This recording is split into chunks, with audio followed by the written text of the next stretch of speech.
सुप्रभात प्यारे बच्चों। आपका army public school academy Ambala में स्वागत है। बच्चों, हमें चारों तरफ हरियाली देखकर बहुत अच्छा लगता है।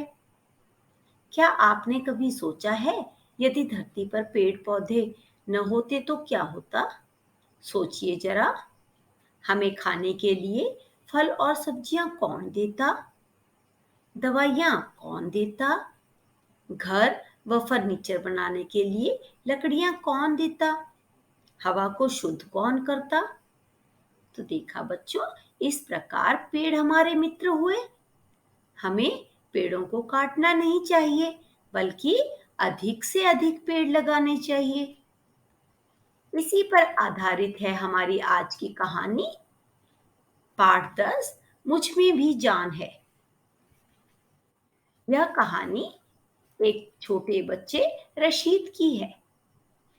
रशीद के पिताजी रोज जंगल से लकड़ियां काट कर लाते थे। उन लकड़ियों को बेचकर जो पैसे मिलते थे, उनसे उनके घर का गुजारा होता था।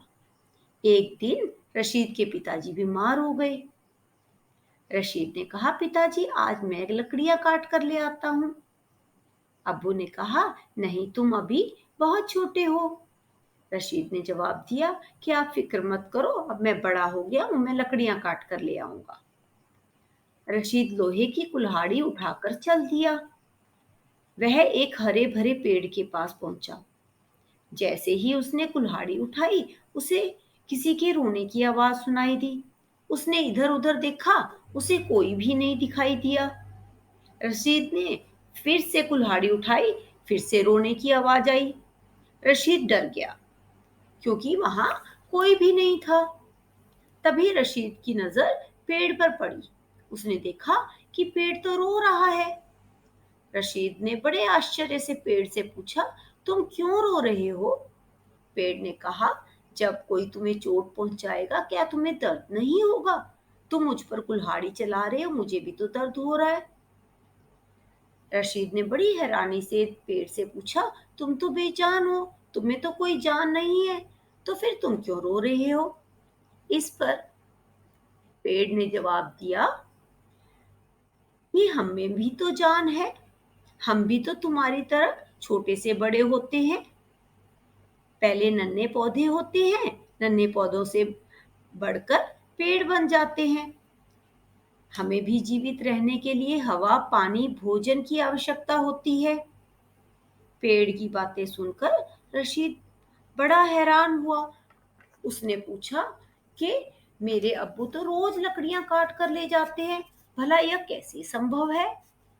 इस पर पेड़ ने जवाब दिया, तुम्हारे अब्बू सूखे हुए पेड़ों को काटते हैं, हरे भरे पेड़ों को नहीं काटते, क्योंकि हरे भरे पेड़ों से तो फल, लकड़ियां, गोंद, दवाई, रबड़ आदि चीजें मिलती हैं। पेड़ वायु को भी सांस साफ करते हैं और हमें सांस लेने के लिए ऑक्सीजन देते हैं। अब सारी बात रशीद की समझ में आ गई। उसने कहा, पेड़ भाई, मुझसे गलती हो गई, मुझे पता नहीं था। रशीद कुल्हाड़ी उठाकर सूखे पेड़ को ढूंढने के लिए आगे बढ़ गया। तो उम्मीद है बच्चों, आपको कहानी समझ में आ गई होगी। धन्यवाद।